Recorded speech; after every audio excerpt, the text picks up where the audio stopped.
Israel Hamas की जंग का आज 19वां दिन। अब तक दोनों तरफ से करीब 7,000 लोगों की मौत। गाजा हेल्थ मिनिस्ट्री के मुताबिक गाजा में अब तक करीब 6,000 फलस्तीनी मारे गए, 16,000 से ज्यादा लोग जख्मी हैं। इजरायली हमले में वेस्ट बैंक में अब तक 96 फलस्तीनियों की मौत, जबकि 1,650 लोग बुरी तरह से जख्मी हैं। सीरिया से रॉकेट हमले पर इजरायली फोर्स का ट्वीट लिखा, सीरिया की आर्मी ठिकानों और लॉन्च पैड्स पर की एयर स्ट्राइक। यूएन महासचिव एंटोनियो गुटेरेस ने गाजा में तुरंत सीज फायर की अपील करते हुए कहा, गाजा में हो रहा है अंतर्राष्ट्रीय कानूनों का उल्लंघन। यूएन चीफ ने गाजा में ज्यादा मानवीय राहत पहुंचाने की अपील की, कहा सशस्त्र संघर्ष में कोई भी पक्ष अंतर्राष्ट्रीय मानवीय कानून से ऊपर नहीं। यूएन महासचिव एंटोनियो गुटेरेस ने कहा, 7 अक्टूबर को हमास का हमला अचानक नहीं था। फलस्तीन 56 साल से दमघोंटू कब्जे का शिकार है। हमास के पक्ष में गुटेरेस के बयान से भड़के यूएन के में इजराइल के राजदूत एर्डोन, कहा उनका मन बच्चों, महिलाओं और बुजुर्गों की हत्या पर नहीं पसीजा। इजराइल ने मांगा संयुक्त राष्ट्र प्रमुख एंटोनियो गुटेरेस का इस्तीफा, कहा वो पद पर रहने के लायक नहीं। इजरायली विदेश मंत्री ने गाजा पर हमले की निंदा करने पर यूएन महासचिव एंटोनियो गुटेरेस को घेरा, उनके साथ बैठक रद्द की। इजरायली विदेश मंत्री एली कोहेन ने यूएन महासचिव पर 7 अक्टूबर को के हमले का समर्थन करने का आरोप लगाया, कहा इजराइल ने हमास के हमले का जवाब दिया। यूएनएससी बैठक में हमास पर बरसे इजराइल के विदेश मंत्री, कहा यह युद्ध हम पर थोपा गया, अपनी रक्षा करना इजराइल का अधिकार ही नहीं कर्तव्य भी है। इजरायली बंधकों के परिजनों ने संयुक्त राष्ट्र के सामने की रैली, सभी बंधकों के लिए एकजुटता दिखाने के लिए 200 जोड़ी जूते। अमेरिकी विदेश मंत्री ने हमास के हमले की तुलना मुंबई हमले से की, कहा मुंबई हो या इजराइल, बेकसूरों की हत्या जायज नहीं। एंटनी ब्लिंकन ने मध्य पूर्व की स्थिति पर सुरक्षा परिषद की मंत्री स्तरीय बैठक को संबोधित किया, कहा सुरक्षा परिषद को उन सदस्य देशों की निंदा करनी चाहिए जो आतंकवादी समूहों को हथियार देते हैं और धन ट्रेनिंग देते हैं। यूएन में ईरान के राजदूत का अमेरिकी विदेश मंत्री पर पलटवार, कहा हमास के हमले के लिए ईरान पर लगा रहे हैं बेबुनियाद इल्जाम। ईरान ने एंटोनियो गुटेरेस के बयान का समर्थन किया, कहा हमास का अटैक शून्य में नहीं हुआ, गाजा में नरसंहार के लिए यूएस भी दोषी है। यूएन में भारतीय प्रतिनिधि आर रविंद्र ने इजराइल हमास जंग पर जताई चिंता, भारत जंग में आम नागरिकों की मौत से चिंतित है। आर रविंद्र ने कहा, भारत ने मानवीय राहत के लिए गाजा में 38 टन दवा और दूसरी सामग्री भेजी, नागरिकों की सुरक्षा हर किसी की जिम्मेदारी है। भारत ने गाजा पट्टी में भेजी 38 टन राहत सामग्री, संयुक्त राष्ट्र में भारत के उप स्थायी प्रतिनिधि आर रविंद्र का बयान। मुंबई की रजा अकादमी के अध्यक्ष सईद नूरी ने पीएम मोदी को कहा शुक्रिया, फलस्तीन को राहत सामग्री भेजने पर धन्यवाद दिया।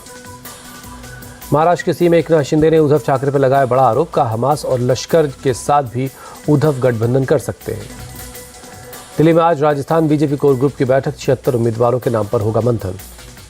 कोर ग्रुप की बैठक के बाद कल या 27 अक्टूबर को होगी बीजेपी सीईसी की बैठक, उम्मीदवारों के नाम पर लगेगी मुहर।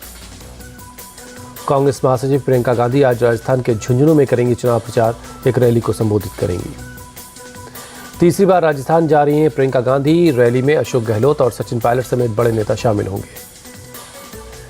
राजस्थान सरकार के मंत्री प्रताप सिंह खाचरियावास का बीजेपी पर बड़ा आरोप, कहा बीजेपी के नेता अपने मुख्यालय में बैठकर दंगा करने की रणनीति बनाते हैं। खाचरियावास ने बीजेपी पर हिंदू मुस्लिम राजनीति करने का आरोप लगाया, कहा बीजेपी चुनाव के समय हर बार धर्म के नाम पर मुद्दा बनाती है। दिल्ली में आज कांग्रेस चुनाव समिति की बैठक, तेलंगाना के उम्मीदवारों के नाम पर लग सकती है मुहर।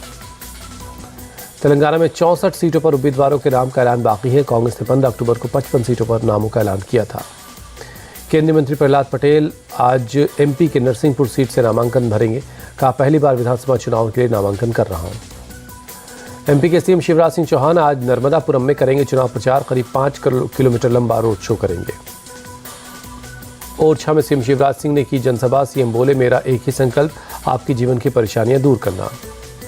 जनसभा में शिवराज सिंह ने कहा जनता जनार्दन है, बोले जनता हमारी भगवान, इसलिए मैं अपने भगवान को प्रणाम करता हूं। मध्य प्रदेश में इंडिया अलायंस को फिर लगा झटका, समाजवादी पार्टी के बाद अब जेडीयू ने अपने 5 उम्मीदवारों को मैदान में उतारा। गोरखपुर में सीएम योगी ने लगाया जनता दरबार, लोगों की समस्याएं सुनी, जल्द निपटारे के निर्देश दिए। हैदराबाद में स्काई रूट एरोस्पेस का बना नया मुख्यालय मैक्स क्यू, केंद्रीय मंत्री जितेंद्र सिंह ने उद्घाटन किया। रजनीकांत की फिल्म जेलर के विलन विनायकन को केरल पुलिस ने गिरफ्तार कर लिया। Ernakulam town north police station में हंगामा करने का आरोप है। विनायकन के अपार्टमेंट में कुछ विवाद की वजह से पुलिस ने उनको बुलाया था। नशे की हालत में थाने पहुंचकर विनायकन ने हंगामा किया। विनायकन पर एक महिला इंस्पेक्टर के साथ बहस करने का भी आरोप है। गिरफ्तारी के बाद मेडिकल टेस्ट के लिए भेजे गए। महाराष्ट्र के भिवंडी में बड़ा हादसा। देर रात एक फैक्ट्री के बॉयलर फटने से भीषण आग लग गई। फैक्ट्री की आग में किसी के हताहत होने की खबर नहीं है। फिलहाल बॉयलर के फटने की वजहों की जांच की जा रही है। कोयम्बटूर के सलेम में चलती बस में आग लग गई। देखते ही देखते आग बस जलकर खाक हो गई। आग से किसी यात्री को नुकसान नहीं हुआ है। यूपी के आगरा में एसटीएफ ने नकली घी बनाने वाली एक फैक्ट्री का भंडाफोड़ किया। भारी मात्रा में घी बरामद किया गया। घी को जांच के लिए भेजा गया है। आगरा पुलिस की साइबर सेल ने 3 अपराधियों को गिरफ्तार किया। तीनों पर करोड़ों रुपए की धोखाधड़ी का आरोप है। हैदराबाद पुलिस ने सोना चोरी के आरोप में 2 महिलाओं को गिरफ्तार किया। पुलिस ने 470 ग्राम सोना भी बरामद किया। तमिलनाडु के रामनाथपुरम में श्रीलंका के 8 मछुआरे पकड़े गए। मछुआरों के पास से प्रतिबंधित सामान भी मिला है। दिल्ली में मध्यम श्रेणी का है प्रदूषण। सुबह अक्षरधाम मंदिर के आसपास AQI 190 रिकॉर्ड किया गया। नोएडा में प्रदूषण से बुरा हाल है। एयर क्वालिटी इंडेक्स 218 के खराब लेवल पर है। वर्ल्ड कप में आज ऑस्ट्रेलिया और नीदरलैंड के बीच होगी टक्कर। दिल्ली में दोनों टीमें होंगी आमने सामने। दोपहर 2 बजे शुरू होगा मैच।